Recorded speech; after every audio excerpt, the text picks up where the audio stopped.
नमस्कार, पॉलिटिकल बाबा में आपका स्वागत है। मैं हूं मनोरंजन भारती।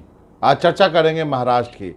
महाराष्ट्र में पावर गेम क्या पवार के जरिए होगा? यहां बात मैं अजीत पवार की कर रहा हूं।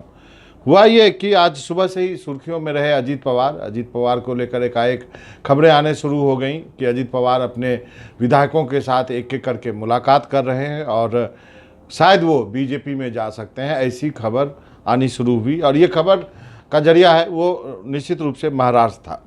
अब इसके पीछे वजह क्या रही? वजह यह रही कि अजीत पवार जो है वो विधानमंडल में बैठे हुए थे और एनसीपी के कुछ विधायक उनसे लगातार मिलने आ रहे थे। कुछ विधायकों ने बाहर आकर मीडिया से बातचीत किया और कहा कि हम दादा पवार, जो कि उनको वहाँ पे बुलाते हैं, यानी हम अजीत पवार के साथ हैं। अजीत पवार जो कहेंगे हम उनके लिए करेंगे, क्योंकि हम उनके समर्थक हैं। एक विधायक ने यहाँ तक कहा कि करीब 40 विधायक जो हैं वो अजीत पवार के संपर्क में हैं। अब इसके बाद ये खबर उड़ने लगी कि क्या एक बार फिर से अजीत पवार पाला बदलेंगे, क्या वो बीजेपी की मदद करेंगे, क्या वो एनसीपी को तोड़ डालेंगे। हालांकि बाद में अजीत पवार बाहर आके उन्होंने इसका खंडन किया, लेकिन आखिर ये अफवाह फैली क्यों?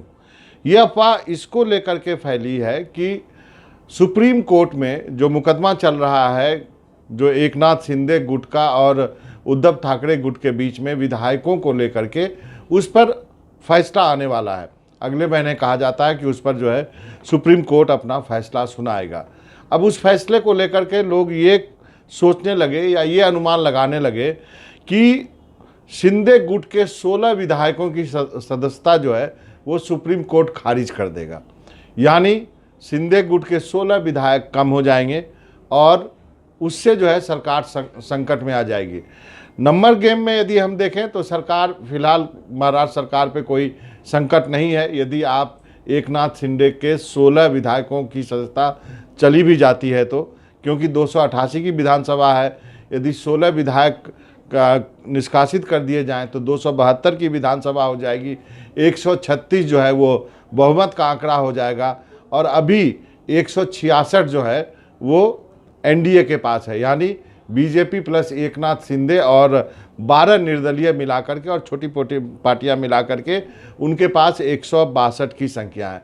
यदि 162 में 16 विधायक आप हटा देते हैं तो 146 की संख्या जो है वो बीजेपी और एकनाथ शिंदे गुट और निर्दलीय विधायकों की बनती है, जो कि बहुमत के आंकड़े से 10 ज़्यादा है।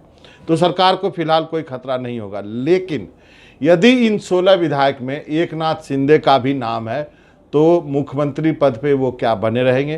क्योंकि उनकी सदस्यता चली जाएगी, वो मुख्यमंत्री नहीं रहेंगे। तो बीजेपी के पास प्लान बी क्या है? अब कहा जाने लगा, लोगों ने एक से एक जोड़ कर देखना शुरू किया, जैसा कि राजनीति में होता है। लोगों ने ये सोचना शुरू किया, या कहें कि दूसरे कैंप से ये खबरें जो है पत्रकारों को दी जाने लगी कि यदि एकनाथ शिंदे के 16 विधायक, जिसमें कि एकनाथ शिंदे जो कि मुख्यमंत्री हैं, खुद यदि डिस्क्वालीफाई हो जाते हैं तो अजीत पवार क्या बीजेपी को बचाएंगे? अब इस अफवाह को इसलिए बल मिला क्योंकि अजीत पवार पहले भी एक बार ऐसा कर चुके हैं। आपको याद होगा कि रात के अंधेरे में उनको डिप्टी सीएम की शपथ दिलाई गई थी। फडणवीस साहब जो है वो चीफ मिनिस्टर का शपथ लिया था उन्होंने, और उसके बाद जब लोग सुबह उठे तो देखा कि सरकार जो है वो बदल गई है। एक नया चीफ मिनिस्टर जो है वहाँ पर शपथ ले चुका है और एनसीपी के अजीत पवार डिप्टी सीएम है। इसको लेकर के जो है ये इस बात पर बातचीत होने लगी। लोग कहने लगे कि ये संभव है क्योंकि एक बार पहले भी ऐसा हो चुका है। अब बात करते हैं अजीत पवार की। अजीत पवार अपने विधायकों के साथ मीटिंग कर रहे थे, एक एक करके मिल रहे थे। कोई 30-40 विधायक नहीं थे, बहुत कम विधायक आए थे वहाँ पे। और उसके बाद उन्होंने कहा कि इस खबर में कोई सच्चाई नहीं है, मैंने कोई 40 विधायकों के हस्ताक्षर नहीं लिए हैं। विधायक जो है एमएलए मुझसे मिलने आते हैं क्योंकि उनके अपने अपने काम होते हैं। मीडिया रिपोर्ट्स जो ऐसा कर रहा है उससे हमारे पार्टी में कन्फ्यूजन हो रहा है। शरद पवार के नेतृत्व में एनसीपी बनी है और मैं उसी में रहूँगा। इस तरह के मुद्दों को जो है वो सरकार के विफलताओं से ध्यान भटकाने के लिए किया जा रहा है। उन्होंने ये भी कहा कि सुप्रीम कोर्ट का जो निर्णय होगा उस पर हमारी क्या स्थिति होगी वो हम बाद में क्लैरिफाई करेंगे। तो उन्होंने साफ किया। उन्होंने बात की जो हाल में ही जो हीट स्ट्रोक की वजह से एक महाराष्ट्र भूषण पुरस्कार समारोह में जो कई लोगों की मौत हो गई है, उसका जिक्र किया कि सरकार को इस कार्यक्रम को नहीं करना चाहिए था, यदि उन्होंने किया भी तो प्रॉपर व्यवस्था होनी चाहिए थी। एक और सवाल पूछा गया, कहा गया कि शायद अजीत पवार नाराज़ हैं क्योंकि पुणे में एक अघाड़ी की रैली थी जिसमें अजीत पवार ने भाषण नहीं दिया। इस पर उन्होंने कहा कि चूँकि एक पार्टी से दो ही नेता को बोलना था और वो संभाजीराव नगर में जो सभा हुई थी उसमें वो बोल चुके थे, इसलिए उन्होंने पुणे की सभा में उन्होंने अपना भाषण नहीं दिया। तो एक तरह से अजीत पवार ने स्थिति साफ करने की कोशिश की। मेरी खुद सुप्रिया सुले से बातचीत हुई क्योंकि सुप्रिया सुले का एक बयान भी चल रहा था कि जिसमें ये कहा गया था कि सुप्रिया सुले ने कुछ पत्रकारों को कहा है कि राजनीति में दो विस्फोट होने वाले हैं, जल्दी आपको देखने को मिलेंगे। एक विस्फोट महाराष्ट्र में होगा और एक विस्फोट दिल्ली में होगा। जब मैंने बात की सुप्रिया सुले से, उन्होंने कहा कि उन्होंने इस खबर का खंडन किया।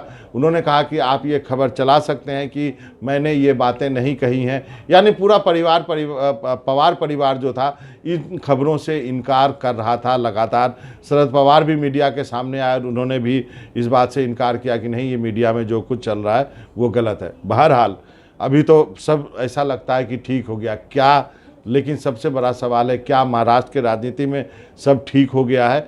यदि कल को शिंदे गुट के 16 विधायक और जिसमें मुख्यमंत्री खुद डिस्क्वालीफाई होते हैं, तब क्या तस्वीर बनेगी महाराष्ट्र में, उसकी एक झलक आज जो खबरें चली हैं मीडिया में उससे आपको उसका अंदाज़ा हो गया होगा कि बीजेपी के ने एक प्लान बी तैयार कर रखा है और उसके नेता के रूप में शायद उन्होंने अजीत पवार को जीरो इन किया है। हालांकि अभी सभी जो हैं इसको नकार रहे हैं, लेकिन राजनीति में कहते हैं ना, कभी भी कुछ भी पॉसिबल हो सकता है, कोई परमानेंट दुश्मन नहीं होता है, सब जो है ज़रूरत पड़ने पर दोस्त हो जाते हैं।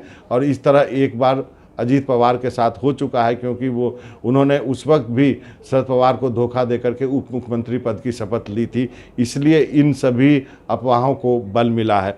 फिलहाल आज पॉलिटिकल बाबा में इतना ही, लेकिन महाराष्ट्र की राजनीति पे हमारी नज़र रहेगी। आंकड़े अभी हैं एनडीए सरकार के पास, लेकिन आंकड़े बदलते देर नहीं लगती क्योंकि यहाँ पे 12 निर्दलीय विधायक हैं। जिधर सत्ता की आहट उनको सुनाई देगी, वो कभी भी जो है वो अपना पाला बदल सकते हैं। इसलिए महाराष्ट्र की राजनीति पे नज़र रखिए, हमारी भी रहेगी। पॉलिटिकल बाबा में इतना ही। मनोरंजन भारती को इजाज़त दीजिए। नमस्कार।